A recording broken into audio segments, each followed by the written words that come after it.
দেখো, আজকে যেটা আমরা পড়াবো তোমাদের বলছিলাম। আচ্ছা, আগের দিনে ক্লাস দেখোনি এমন কেউ আছে কি? ওইটা যদি কেউ না দেখে থাকো, ওটা কিন্তু দেখে নিও।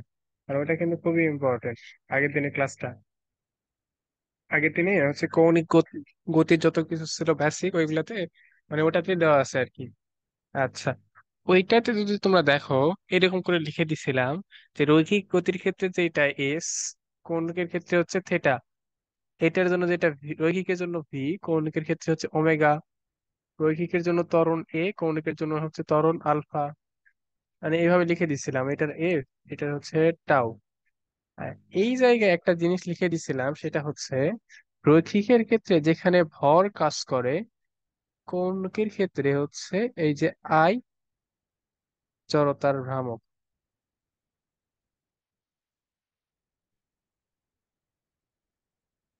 মনে আছে? জড়তার ভ্রামক লিখে দিছিলাম। আচ্ছা, এখন আমাদের দেখতে হবে জড়তার ভ্রামক জিনিসটা আসলে কি।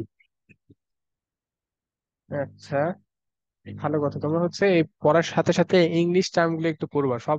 যে কোনো বই পড়ার সাথে সাথে ইংলিশ টার্মটা একটু শুধু জেনে রাখবা, যে আসলে কোনটা কি। অনেক সময় ইংলিশ টার্ম দিয়ে প্রশ্ন আসে তো।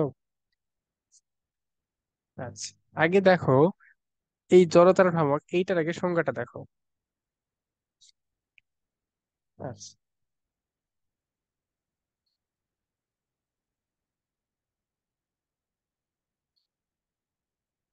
দেখো সংজ্ঞাটাতে কি লেখা আছে: কোনো নির্দিষ্ট সরলরেখা থেকে কোনো দৃঢ় বস্তুর প্রত্যেকটি কণা লম্ব দূরত্বের বর্গ এবং এদের প্রত্যেকের ভরের গুণফলের সমষ্টিকে ওই সরলরেখার সাপেক্ষে ওই বস্তুর জড়তার ভ্রামক বলে। সংজ্ঞা পড়ে কিছুই বুঝবা না আশা করি। দেখো, এখন আমাদের এখানে হাইলাইট করতে হবে যে আসলে কি কি এখানে বলা আছে। এখান থেকে আমাদের কি কি লাগবে। দেখো, কোন নির্দিষ্ট সরলরেখা থেকে কোন দৃঢ় বস্তুর প্রত্যেকটি কণার লম্ব দূরত্বের বর্গ এবং প্রত্যেকের ভরের গুণফলের সমষ্টি। আচ্ছা, এখন দেখো, এই যে লম্ব দূরত্ব গুলো কেমনে মাপতে হয়, কোণাগুলাই বা কেমনে নিল, এখন সব ওই যে চিত্রটাতে দেখো, তাহলেই আশা করি বুঝে যাবা।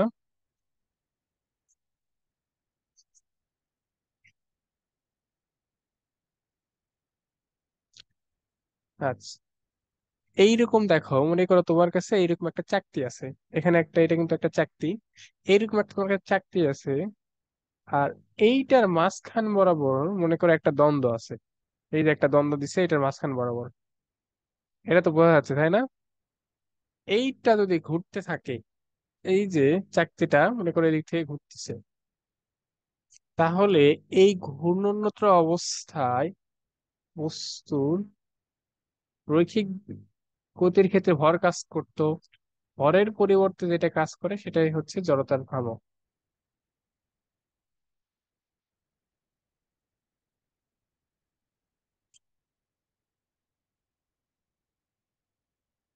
আচ্ছা, তাহলে আমরা জড়তার ভ্রামকটা কেমনে হিসাব করি? দেখো, জড়তার ভ্রামকের এই যে সংজ্ঞায় কি ছিল দেখো। এই যে তোমরা মনে রাখবা, যে দ্বন্দ্বটার সাপেক্ষে এটা ঘুরতিছে, এই দ্বন্দ্বের সাপেক্ষে এটা ঘুরতিছে না, এই দ্বন্দ্ব তো মাঝখানে আছে।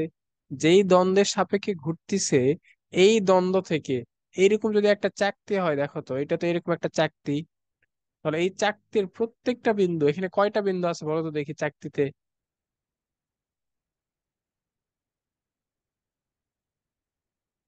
একটা চাকতিতে কতগুলো বিন্দু থাকবে? অসংখ্য। হ্যাঁ, এই অসংখ্য যতগুলো বিন্দু আছে, সবগুলাকে একটা একটা করে যোগ করতে হবে। বুঝতে পারছো কথা? কিন্তু এখানে তো সব নেওয়া সম্ভব নয়, এই জন্য এখানে দেখাইছে কয়টা: একটা, দুইটা, তিনটা, চারটা, পাঁচটা। এখানে এমনি পাঁচটা বিন্দু দেখাইছে, কিন্তু হবে কিন্তু অসংখ্য। কারণ চাকরিতে তার পাঁচটা বিন্দু নেই, অসংখ্য বিন্দু আছে। তাহলে তোমার যে কাজটা হবে, তোমার এই যে প্রত্যেকটা বিন্দু নিবা। আমি মনে করো এই বিন্দুটা নিচ্ছি, একটু বড় করে দেখাচ্ছি দেখো। এই বিন্দুটা নিছি, তাহলে এই বিন্দু থেকে এই দ্বন্দ্বের একটা দূরত্ব আছে না, এই দূরত্বকে ধরলাম হচ্ছে R1। তাহলে দূরত্বকে ধরলাম আমি হচ্ছে R1। আর ধরলাম ওই যে পয়েন্টটা ছিল, ওই পয়েন্টের ভর হচ্ছে M1। এখন এই যে দেখো সূত্র, এখন সূত্র দেখো, এখন আশা করি বুঝবা। তাহলে আমাদের কি কি বলছিল? যে লম্ব দূরত্বের বর্গ, তাহলে লম্ব দূরত্ব ছিল R1, এইটা বর্গ, এবং প্রত্যেকের ভর বলের গুণফল, সরি, প্রত্যেকের ভরের গুণফল। ওই বিন্দুর জন্য ভর কত ছিল? M1 না? হ্যাঁ, এই যে M1 R1 স্কোয়ার, এইটাই হলো ওই বিন্দুর জন্য জড়তার ভ্রামক। বুঝতে পারছো কথা? এটা কেবল কিন্তু একটা বিন্দুর জন্য আমরা বের করলাম। শুধুমাত্র এই যে M1 যে পয়েন্টটা ছিল, এই যে এই বিন্দু, এই বিন্দুর জন্য জড়তার ভ্রামক তাহলে কি আসলো, এখানে লিখে দেই। I1 এটা ইকুয়ালস টু আসলো M1 R1 স্কোয়ার। তাহলে আমি কেবলমাত্র এই একটা বিন্দুর জন্য জড়তার ভ্রামক পাইলাম।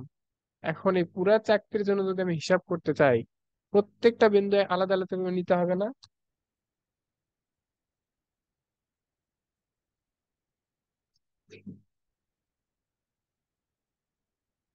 হ্যালো? জি ভাইয়া। আচ্ছা, একটু রেসপন্স করো, নাহলে বোঝা যায় না কেটে গেল নাকি, সেটা বোঝা যায় না অনেক সময়। এই প্রত্যেকটা বিন্দু আলাদা আলাদা করে যোগ করে দেওয়া, এই যে M1, তাহলে আরেকটা বিন্দু যদি আমি M2 নিই, M2 এর জন্য I2 কি আসবে? I2 ইকুয়ালস টু কি লিখতে পারবো বলো তো দেখি কেউ? M2R2 square. হ্যাঁ, M2R2 স্কোয়ার। সেম ভাবে তুমি যতগুলো নিবা প্রত্যেকটা বিন্দু এভাবে নিতে হবে। প্রত্যেকটা নেওয়ার পরে, আচ্ছা, এগুলো প্রত্যেকটা যখন নিবা, ধরুন আমি n সংখ্যক নিলাম, ধরলাম এখানে n সংখ্যক আছে, তাহলে দেখো In হবে তখন Mn Rn স্কোয়ার। তাহলে এইগুলা প্রত্যেকটা এখন যদি আমি যোগ করি, R1, sorry, I1, I2, I3, এখান থেকে একদম In পর্যন্ত, তাহলে প্রত্যেকটা বিন্দুর মোট জড়তার ভ্রামকই তো বস্তুটা জড়তার ভ্রামক হবে না? হ্যাঁ, এইগুলা হচ্ছে ইন্টিগ্রেশনের মাধ্যমে যোগ করতে হয়। যেহেতু তোমাদের ইন্টিগ্রেশন এখনো পড়োনি, তোমরা ডিফারেন্সিয়েশনে পড়োনি, ইন্টিগ্রেশনে পড়োনি, তো এখন দরকার নেই, মানে সূত্রের ওই প্রমাণটা দরকার নেই এখন তোমাদের। আর এমনিতে এই সূত্রের প্রমাণটা লাগে না। দেখো, তাহলে তোমাদের মোট যে বস্তুটা আসবে, এই এইটা হিসাব করলে, ইন্টিগ্রেশন করে দেখা যায় যে এইটার মোট জড়তার ভ্রামক I ইকুয়ালস টু কোন একটা বস্তুর, সেটা হচ্ছে তার ভর আর তার ব্যাসার্ধের বর্গের গুণফলের সমান। এইটা হচ্ছে তোমাদের আলটিমেট সূত্র। ঠিক আছে? কিন্তু এখন কথা হচ্ছে, তোমরা দেখবা প্রত্যেকটা বস্তুর জন্য জড়তার ভ্রামক হচ্ছে আলাদা হয়। এই যে এটা হচ্ছে মানে একদম স্ট্যান্ডার্ড সূত্র আর কি। কিন্তু দেখবা আয়তাকার বস্তু হলে তার জন্য সূত্র আলাদা, বৃত্তাকার বস্তু হলে তার জন্য সূত্র আলাদা, একটা দ্বন্দ্ব হলে তার জন্য সূত্র আলাদা, মানে এরকম সূত্র আলাদা আলাদা দেখবা। এখন সূত্রগুলো একটু পর দেখাচ্ছি সবগুলোর জন্য। আগে স্ট্যান্ডার্ড সূত্র বুঝতে পারছো তো এটা? যদি প্রশ্নে কিছু উল্লেখ করা না থাকে, গোলক বা দ্বন্দ্ব কিছুই বলা না থাকে, তখন কিন্তু সূত্র হচ্ছে I = mr²। আর এরপর তোমাদের দেখাচ্ছি আলাদা আলাদা যে কয়টা লাগবে ওই কয়টা দেখাচ্ছি। আর এই টপিকটা ভালো করে পড়বো, এখান থেকে সৃজনশীল হয়। আচ্ছা দেখো, এখানে যে গতিশক্তি আছে এটাতে আমরা পরে আসতেছি। আগে সিম্পল জিনিস দেখো, গতিশক্তি পরে। আচ্ছা,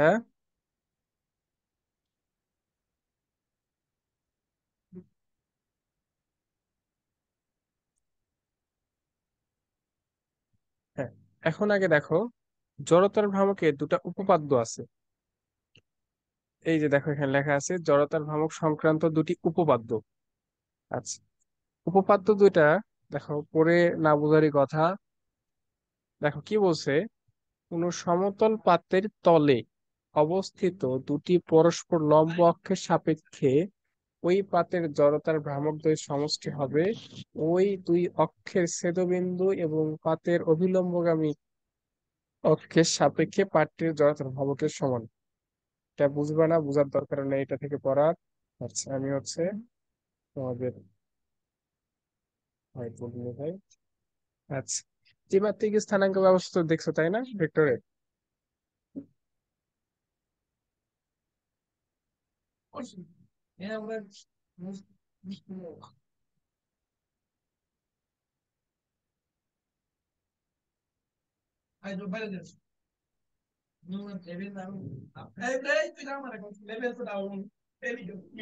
আচ্ছা, এটা ধরলাম হচ্ছে এটা এক্স অক্ষ,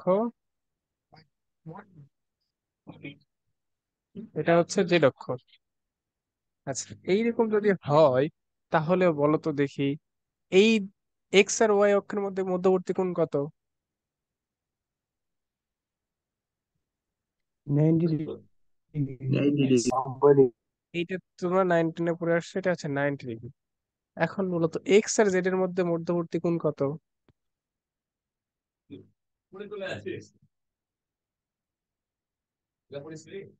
এক্স অক্ষ আর জেড অক্ষের মধ্যবর্তী কোণ কত? 90 ডিগ্রি। 90 ডিগ্রি। হ্যাঁ, এগুলো প্রত্যেকটা অক্ষের মধ্যবর্তী কোণ কিন্তু 90 ডিগ্রি করে। 90 ডিগ্রি না ভাইয়া? হ্যাঁ, সবগুলো 90 ডিগ্রি। ঠিক আছে, এখন দেখো ওই উপপাদ্যতে যেটা বলছে, তোমাদের সামনে যদি বই থাকে তাহলে আর ভালো হবে। যেটা বলছে দেখো, তুমি যদি হুম। এক্স অক্ষের সাপেক্ষে একটা জড়তার ভ্রামক বের করো, আর ওয়াই অক্ষের সাপেক্ষে যদি জড়তার ভ্রামক বের করো, এক্স অক্ষের সাপেক্ষে জড়তার ভ্রামক আমি ধরলাম আই এক্স, আর ওয়াই অক্ষের সাপেক্ষে জড়তার ভ্রামক ধরলাম ওয়াই। এই দুইটা যদি বের করো, তাহলে জেড অক্ষের সাপেক্ষে জড়তার ভ্রামক হবে এই দুইটার যোগফলের সমান। এবার বুঝতে পারছো কথা? ভাই আবার একবার বলুন তো, বই খুঁজে পাচ্ছি না। সমান্তরাল অক্ষ উপাদ্যটা বের করো, তাহলে তোমাদের ভালো হবে। উম, কি বের করব? সমান্তরাল অক্ষ উপপাদ্য লেখা আছে দেখো, জড়তার ভ্রামকের ভিতরে। না ভাইয়া, ওটা তো না, হিসাব ছাড়া বই, সরি ওটা তো সরি আর দেয়া নাই। সরি, লম্ব অক্ষ উপপাদ্য। সমান্তরাল দেখলে যাইনি।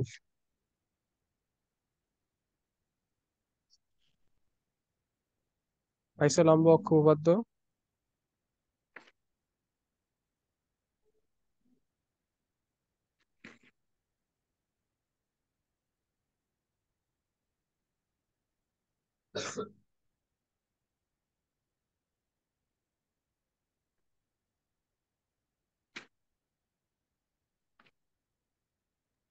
ইসাক স্যারের বইয়ে এই হচ্ছে আপনার একটু আনা বুঝে দিয়েই কোনো মানে উপপাদ্য দেয়া নাই। তারপরে হলো চক্রগতির ব্যাসার্ধ শুরু করছে। চক্রবর্তী ব্যাসার্ধের ভাইয়া পরে আছে পাইছি। এটা দেখো, চক্রবর্তী তিনশো ব্যাসার্ধের পর আছে, চক্রবর্তী ব্যাসার্ধের পরে পড়াবো, এইগুলো তিনশো আগে চার বুঝতে হবে। পৃষ্ঠায় ইসাক স্যারের বইয়ের 304 পৃষ্ঠা বের করো সবাই। আচ্ছা, ইসেক স্যারের বই 304 নম্বর পেজ বের করো।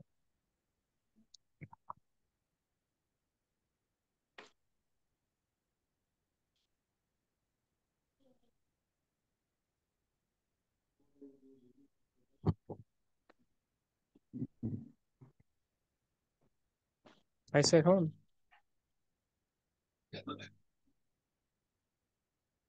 আচ্ছা, এখন পাইলে এখন ওইটা তোমরা হচ্ছে করে দেখো, এই যে এটার সাথে মিলে নাকি একটু করে দেখো শুধু। যে কোনো দুইটা অক্ষের সাপেক্ষে জড়তার ভ্রামকটি বা ওই দুইটার যোগফল হবে এই যে তৃতীয় যে অক্ষটা কি এই দুইটার সাথে 90 ডিগ্রি কোণে আছে, তাদের সাথে লম্ব হবে অবস্থিত অক্ষের সাপেক্ষে জড়তার ভ্রামকের সমান। এটা তেমন একটা কাজ লাগে না, খুব রেয়ার। এরপরে যেটা করবো সমান্তরাল অক্ষ উপাদ্য, এইটা খুবই ইম্পর্টেন্ট।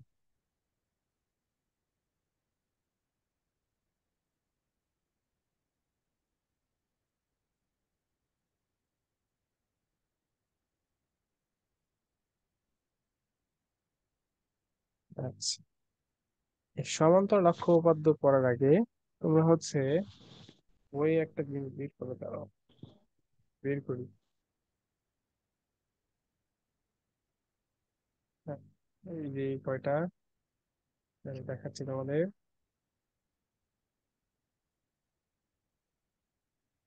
দেখা যাচ্ছে?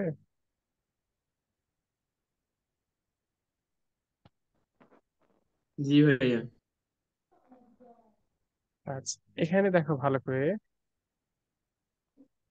এই যে চারটা পয়েন্ট আছে, এই চারটা ভালো করে পড়বা। এর বাইরে আরো দু একটা লাগবে, ওই দু একটা আমি লিখে দিচ্ছি। এই চারটা হচ্ছে ধরে নাও বেসিক আর কি।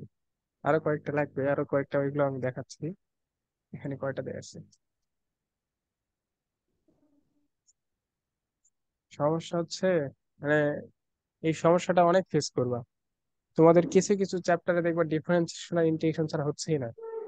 এই যে এই চ্যাপ্টার যেমন এগুলো সূত্রের প্রমাণ দেখালে কিন্তু তোমরা কিচ্ছু বুঝবে না, কারণ তোমাদের ইন্টিগ্রেশন এখনো পড়ানো না। এখন আপাতত কয়েকটা সূত্র আমি দিচ্ছি, এই সূত্রগুলো হচ্ছে মুখস্থ করে রাখো।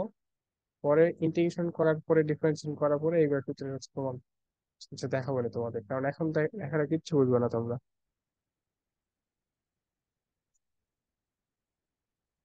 অনেক চ্যাপ্টারে এই সমস্যা ফেস করো। জটিল সংখ্যা পড়ছো তোমরা? না ভাইয়া। তোমাদের কিছু কিছু চ্যাপ্টার দেখবে আরেক চ্যাপ্টার ছাড়া হয় না। সরল রেখা তো পড়ছো তাই না? সরল লেখাও তো পড়া হয়নি। এখন শুরু হয়নি সরল লেখা। দেখবা এইগুলা চ্যাপ্টার কিন্তু প্রথম দিকের চ্যাপ্টার, অথচ এইগুলা চ্যাপ্টার পড়ার জন্য তোমার পরের দিকে ট্রিগোনোমেট্রি চ্যাপ্টারের হচ্ছে অনেক সূত্র লাগে।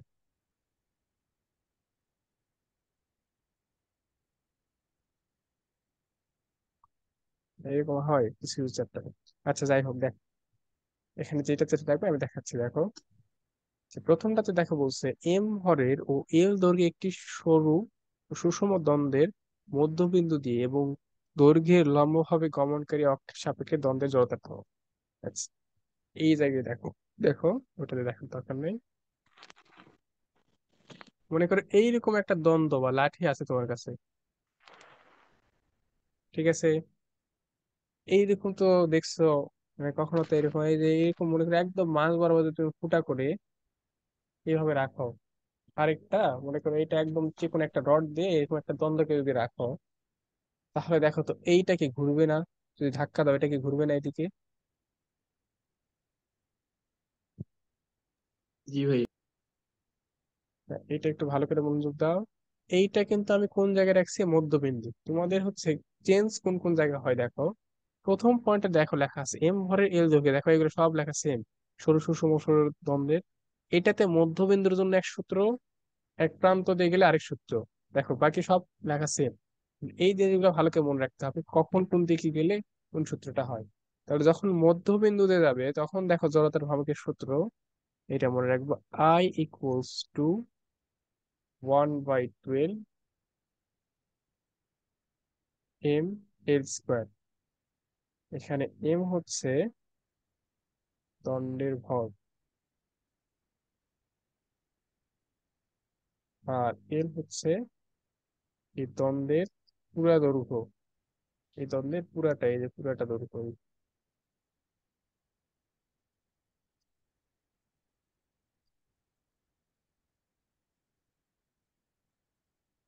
ঠিক আছে? আচ্ছা, এখন এই দ্বন্দ্বের আমি এই রডটা এখানে না দিয়ে এইরকমও তো হতে পারে।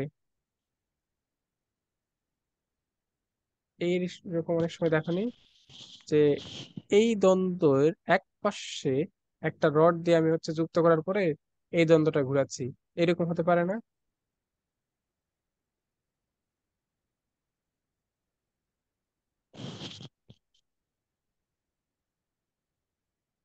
আচ্ছা দেখো, হ্যালো। এইটাতে কি করছে, আমি যে কোনো এক পাশে মনে করে একটা হচ্ছে রড যুক্ত করে দিছি, দিয়ে এই যে এটা হচ্ছে পুরোটা এরকম করে ঘুরাচ্ছি, এটাই দিয়ে ঘুরতেছে। আচ্ছা, এইরকম যদি কখনো ঘটনা ঘটে, সেই ক্ষেত্রে জড়তার ভ্রামক আসবে কি দেখো, I = 1/3 ml²। এখানে এম আর এল কি এটা দেখান লাগতেছে না, বুঝতে পারছো এটা?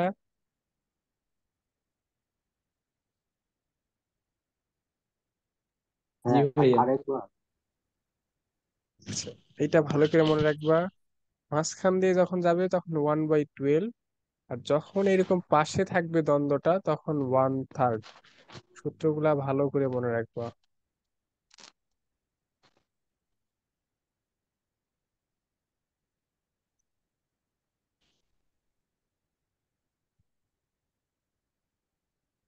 তারপরে দেখো আর কি আছে, এরপরে যেটা আছে এম ভরের আর ব্যাসার্ধ ভাই পাতলা ওইটা আরেকবার বলেন তো। বৃত্তাকার চাকতি। কোনটা?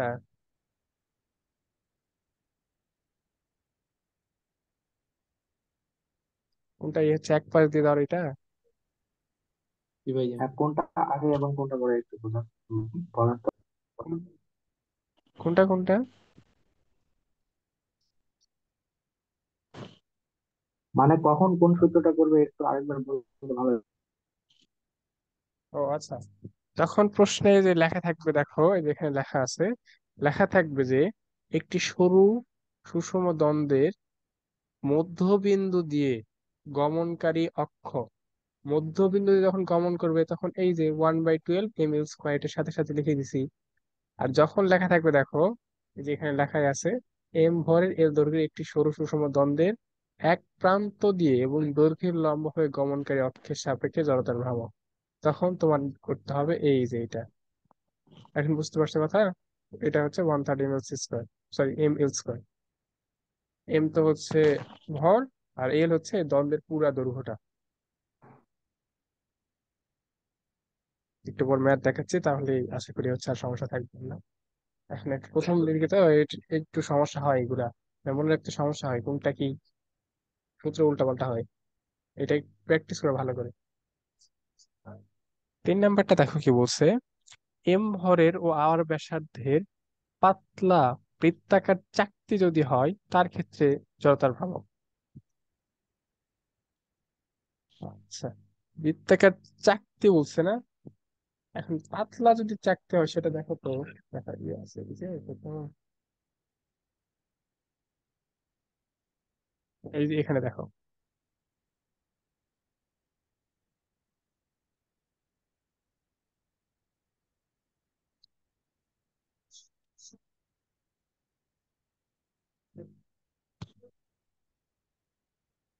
কথা শোনা যাচ্ছে? জি ভাইয়া। জি নেটওয়ার্ক ভাইয়া। মাঝে মাঝে, নেটওয়ার্ক মাঝে মাঝে একটু ডাউন করতেছে কেন জানি আজকে। আচ্ছা, সিডির ডিস্ক দেখোনি তোমরা?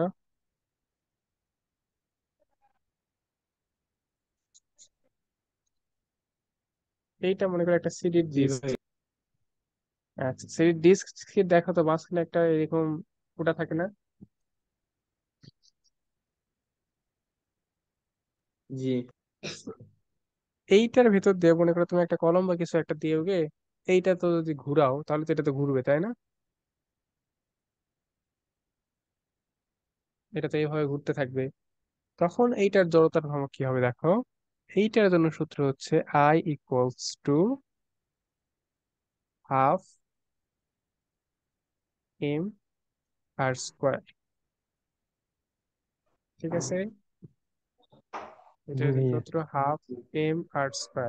আরেকটার সূত্র ½ m r², দেখো দেখাচ্ছি, তখন একসাথে দুইটা দেখালে তোমার জিনিসটা মনে থাকবে ভালো। আচ্ছা, মনে করো তোমাকে আমি এরকম একটা হচ্ছে সিলিন্ডার দিলাম,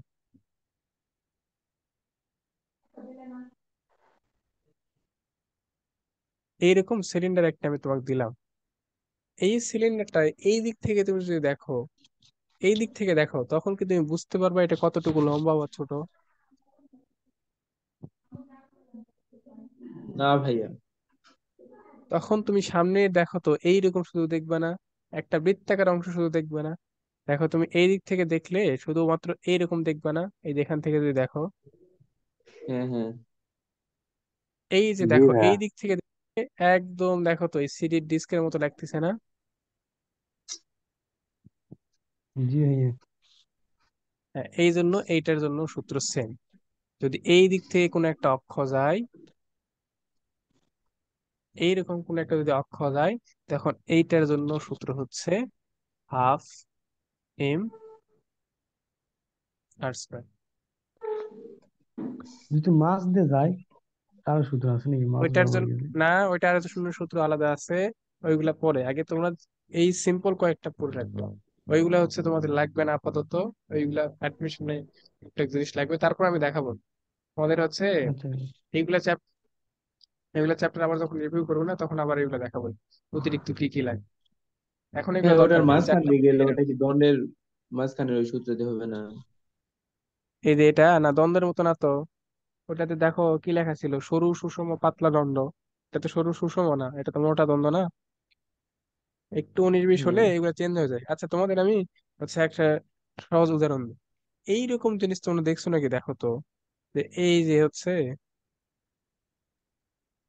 এইরকম দ্বন্দ্ব, এখানে পাখির মুখ লাগানো আছে। পাখি হচ্ছে মানে উড়ন্ত অবস্থায় থাকে এখান থেকে। জি ভাইয়া। এগুলো জিনিস দেখোনি, তারপরে হচ্ছে অন্তত ফেসবুকে দেখো না, এরকম ভিডিও দেখো। এইগুলো এই জড়তার ভ্রামকের মাধ্যমে করা হয়।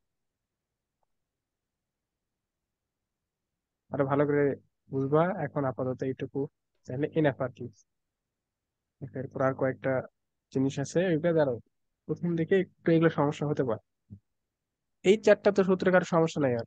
চারটা সূত্র ভালো করে মুখস্থ করবা, এই চারটা মাস্ট।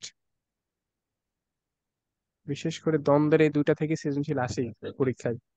টেস্ট পেপারে দেখবা এই দুটা থেকে বেশি সৃজনশীল আসে।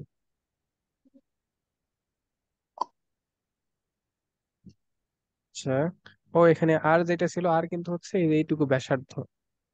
এইটুকু ব্যাসার্ধ হচ্ছে আর, সিলিন্ডারের ক্ষেত্রেও তাই। এই যে এটা ছিল, এটা থেকে এইটুকু ব্যাসার্ধ হচ্ছে আর। হাতে মারছে। ঠিক আছে। আচ্ছা, এখন তোমাদের হচ্ছে একটা টপিক আমি হচ্ছে বাদ দিয়ে আসছি, চক্রগতির ব্যাসার্ধ। ওইটা পরে পড়াচ্ছে। আচ্ছা, আগে সমান্তরাল অক্ষ উপপাদ্যটা দেখো, তারপর ওটা আমি দেখাচ্ছি।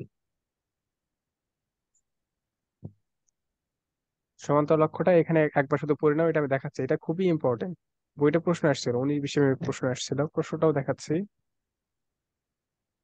দেখো, সমান্তরাল অক্ষ উপপাদ্যটা কি বলছে, যে কোনো অক্ষের সাপেক্ষে কোনো বস্তুর জড়তার ভ্রামক হবে ওই অক্ষের সমান্তরাল ও বস্তুর ভর কেন্দ্রের মধ্য দিয়ে গমনকারী অক্ষের সাপেক্ষের জড়তার ভ্রামক, এবং ওই বস্তুর ভর ও দুই অক্ষের মধ্যবর্তী লম্বের দূরত্বের বর্গের গুণফলের সমান। মানে এত কিছু দরকার নেই তোমাদের, মানে বুঝবা না, এগুলো পরে বোঝা খুব টাফ। আমি সহজ করে বুঝাই দিচ্ছি, দেখো। আচ্ছা, এটাতে যাই। আচ্ছা দেখো, তোমাকে যদি আমি এরকম বলে দেই যে হচ্ছে এইটা একটা দ্বন্দ্ব আছে, এটা যে এইরকম একটা লম্ব একটা দ্বন্দ্ব আছে, এই দ্বন্দ্বের একদম ঠিক মাঝখান বরাবর একটা অক্ষ আছে। এইটার জন্য তো তুমি সূত্র বলতে পারবা, তাই না? মাঝখান দিয়ে গেলে সূত্রটা কি হয় বলো তো দেখি। 1/√12 m L²। √12 না, 1/, শুধু 12 ছিল। আচ্ছা, ও, এটা ছিল 1/12 ওয়ান ছিল। By twelve M L square. আর যদি পাশ দিয়ে কোনো একটা অক্ষ যায়, সেটারও তো আমরা তো সূত্র কি জানতাম, এই ওয়ান পাশ বাই দিয়ে থ্রি যদি একটা এম এল অক্ষ যায়, স্কোয়ার 1/3 ml²। এটার জন্য হবে I equals to 1/3 m L square. এই দুটো তো আমরা সূত্রই জানি একদম। কিন্তু এই দুইটা না দিয়ে যদি আমাকে এইরকম বলে দেয়, হুট করে একটা দিয়ে দিল যে এইখানে একটা অক্ষ আছে, এইটার সাপেক্ষে তুমি জড়তার প্রভাব বের করো, তাহলে কেমনে বের করবা? আমি তো সূত্র জানি হচ্ছে দুইটা, এই ভর কেন্দ্রগামী, মানে মাঝখান দিয়ে, আরেকটা জানি পাশ দিয়ে। তাহলে এইটা যদি দেয়, তাহলে এইটা কেমনে বের করবা? এই দুইটা যোগ দেখো, করে দুইটা ভাগ। না না, এটা মাঝখানে আছে, তাই তুমি দুইটা ভাগ দিবা। এটা তো মাঝখানে নাই, সেটাই তো মাঝখানে যে কোনো থাকে। জায়গায় থাকতে পারে। আচ্ছা দেখো কেমনে করতে হয় এটা। এইটার জন্য আমাদের লাগে মূলত হচ্ছে সমান্তরাল অক্ষ উপপাদ্য। সমান্তরাল অক্ষ উপপাদ্য যেটা বলে, তোমার যে কোনো একটা থেকে যদি তোমাকে বের করতে বলে, সাপোজ ধরো না এখানে তোমার হচ্ছে বের করতে বলছে যে এই অক্ষের সাপেক্ষে জড়তার ভ্রামকটা বের করো, তুমি সমান্তরাল অক্ষ উপপাদ্য প্রয়োগ করে এইগুলা বের করতে পারবা। যে কোনো অক্ষর দিলেই তুমি হচ্ছে সেটাতে বের করতে পারবা। কেমনে বের করতে পারবা দেখো, সমান্তরাল অক্ষ উপপাদ্য যেটা বলে, যে কোনো অক্ষের সাপেক্ষে বের করার জন্য আগে তোমার যেটা দরকার হবে সেটা হলো এই ভর কেন্দ্র। আচ্ছা, ভর কেন্দ্র কি জিনিস তোমরা জানো কি?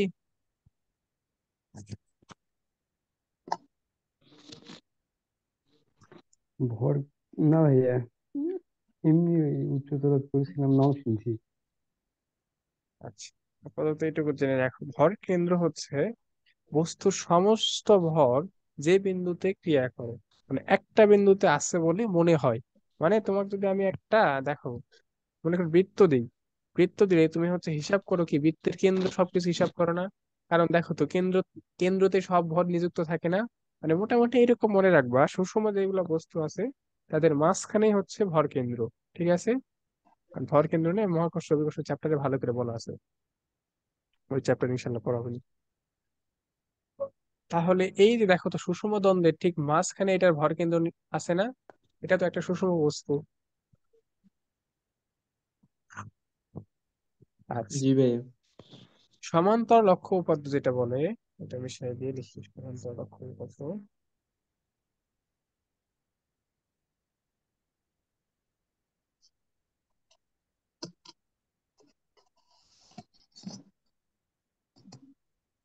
দেখো, এইটা সমান্তর লক্ষ্য উপাত্ত বলে, এইটার সাপেক্ষে যদি তুমি জড়তার ভ্রামক বের করতে চাও, এটাকে ধরলাম আমি হচ্ছে আই, এই অক্ষের সাপেক্ষে জড়তার ভ্রামক। এই আই ইকুয়ালস টু হবে, আমার প্রথম জানতে হবে যে বস্তুটা আমার দিছে ওইটার ভার কেন্দ্রে যদি আমি একটা অক্ষ দেই, তার সাপেক্ষে জড়তার ভ্রামক কত। বুঝতে পারছো কথা? আগে আমার জানতে হবে যে ওই বস্তুটা যদি আমি ভার কেন্দ্রে একটা অক্ষ দেই, সেটার সাপেক্ষে জড়তার ভ্রামক কত। এই বস্তুটার ক্ষেত্রে দেখো তো, এইটা ভার কেন্দ্র না, ভার কেন্দ্রে দেখো একটা অক্ষ দেয়াই আছে, এটাকে আমি ধরলাম হচ্ছে আই জি, ভার কেন্দ্রের জন্য আই জি দ্বারা প্রকাশ করলাম। তাহলে এই অক্ষের সাপেক্ষে জড়তার ভ্রামক আগে তোমাকে বের করতে হবে, ভার কেন্দ্রের সাপেক্ষে জড়তার ভ্রামক বের করতে হবে, প্লাস তন্ত্রটার ভর ইন্টু এই দুইটার মধ্যবর্তী একটা দূরত্ব আছে না, ভার কেন্দ্রগামী অক্ষ আর আমার যে অক্ষ থেকে মাপতে হবে, এই দুইটার মধ্যবর্তী একটা দূরত্ব আছে না, জি ভাইয়া। এই দূরত্বটাকে এখানে এইচ দ্বারা প্রকাশ করা হয়। তাহলে এম ইন্টু এইচ স্কোয়ার। ঠিক আছে, কারণ জড়তার ভ্রামকের সাধারণ সূত্র কি ছিল, ভর ইন্টু দূরত্বের স্কোয়ার ছিল না, এম আর স্কোয়ার। এখানে শুধু এইচ দ্বারা প্রকাশ করছে, আর কিছুই না। এবার বুঝতে পারছো সমান্তরাল লক্ষ্য উপপাদ্য? আবার একবার বলেন তো ভাইয়া, শুরুর থেকে। আরেকবার তো বলবো অবশ্যই।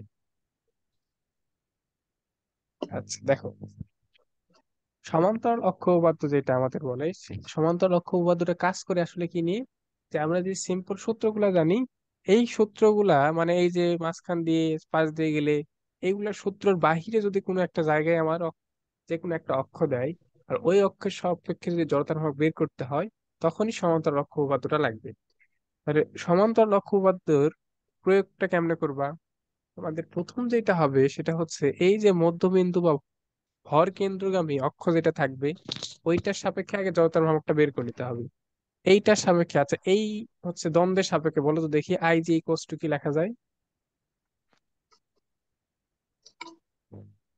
এই অক্ষের সাপেক্ষে ওয়ান জড়তার ভ্রামক কত? 1/12 বাই 12 ml² এম এল হ্যাঁ, স্কোয়ার। এম এল স্কোয়ার না? তাহলে এইটা আগে হ্যাঁ। তোমার জানতে হবে যে মধ্যবিন্দু বা ভার কেন্দ্র দিয়ে যেটা যায়, সেইটার ক্ষেত্রে জড়তার ভ্রামক কত। এইটা তুমি আগে লিখবা, যে 1/12 এম এল স্কোয়ার, এইটা আগে লিখবা। তারপরে লিখবা কি, ওই বস্তুটার ভর আবার নেবা এম। আর এই যে যে অক্ষের সাপেক্ষে তোমাকে বের করতে দিছে, আমি বলে দিছি তোমার, এই যে এই অক্ষ থেকে বের করো, এই যে অক্ষ থেকে বের করে দিছি, বের করতে বলছে না, এই যে অক্ষ থেকে এইটার একটা দূরত্ব আছে না, জি ভাইয়া। এই যে দুইটার মধ্যবর্তী দূরত্ব, এইটার উপরে স্কোয়ার নিবা। তাহলেই তোমার আয়টা বের হয়ে আসবে। এখানে মান দেয়া থাকবে, এম এর মান, এল এর মান, এইচ এর মান, সবকিছুর মান দেয়া থাকবে, সমস্যা নাই। এটা খুবই ইম্পর্টেন্ট। ওইটা একবার আসছিল, রিসেন্ট আসছিল, প্লাস বোর্ড পরীক্ষাতে অনেক জায়গায় আসছে। এটা টেস্ট পেপার খুলতে দেখবা, এইটা এই টপিক থেকে অনেক জায়গায় প্রশ্ন আসে।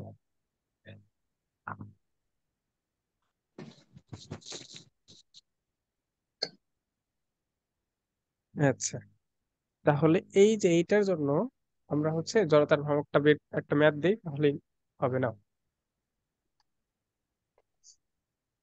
এটা ম্যাথ দিলে ইনশাল্লাহ ভালো মতো বুঝবা। ধরে নাও হচ্ছে 2 মিটার একটি দ্বন্দ্বের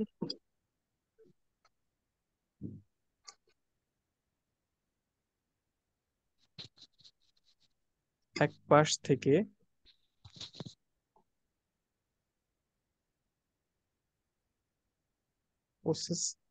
25 সেন্টিমিটার দূরে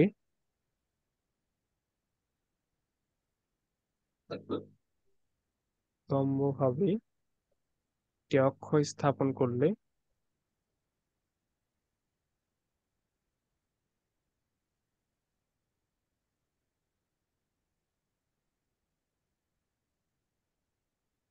তার সাপেক্ষে জড়তার ভ্রামক কত?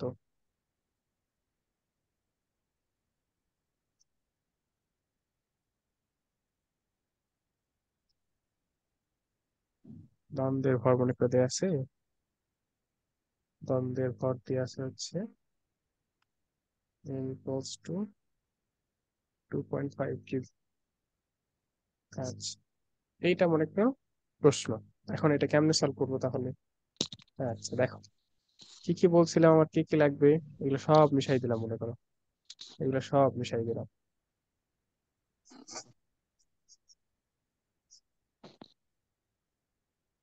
দেখো, বলছে কি 2 মিটার, তাহলে দ্বন্দ্বের দৈর্ঘ্য এল ইকুয়ালস টু কিসের কত দেয়া আছে? 2 মিটার। আর ভর এম ইকুয়ালস টু দেওয়া আছে 2.5 কেজি দেওয়া আছে না? এখন বলে দিছে এক পাশ থেকে 25 সেন্টিমিটার দূরে একটা অক্ষ স্থাপন করলাম। ধরে নিলাম এই এই পাশ থেকে এইটার দূরত্ব হচ্ছে 25 সেন্টিমিটার। ঠিক আছে। আচ্ছা, এখন বলছে এই অক্ষের সাপেক্ষে জড়তার ভ্রামক কত, এটা বের করতে বলছে। এখন আগে আমার সূত্র কি দেখো তো, আই ইকুয়ালস টু সূত্র কি, এটা সূত্র লিখবো I G plus m h square. এখন এই দ্বন্দ্বের ক্ষেত্রে আই জি মানে কি, একটু আগে তোমরা বলছিলা যে 1/12 এম এল square plus m h square. এখন আমার কেউ একটু বলো তো এইচ এর মান কত? 25 সেন্টিমিটার। 25। কত 25। সেন্টিমিটার? 25 সেন্টিমিটার। আচ্ছা, তারপর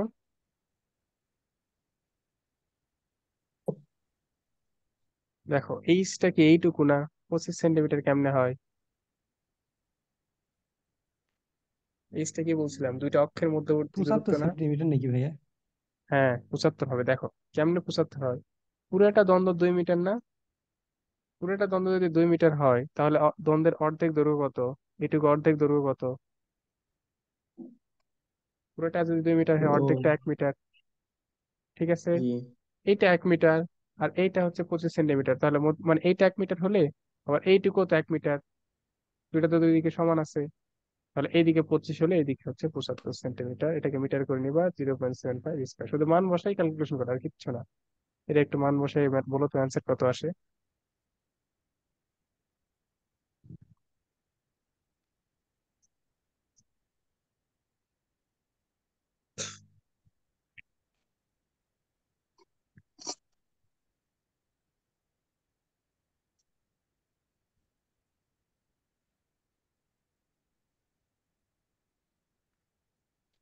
6.40।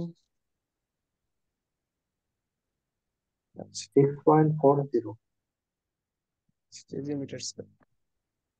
ঠিক আছে, এখনো বুঝনি এমন কেউ আছো?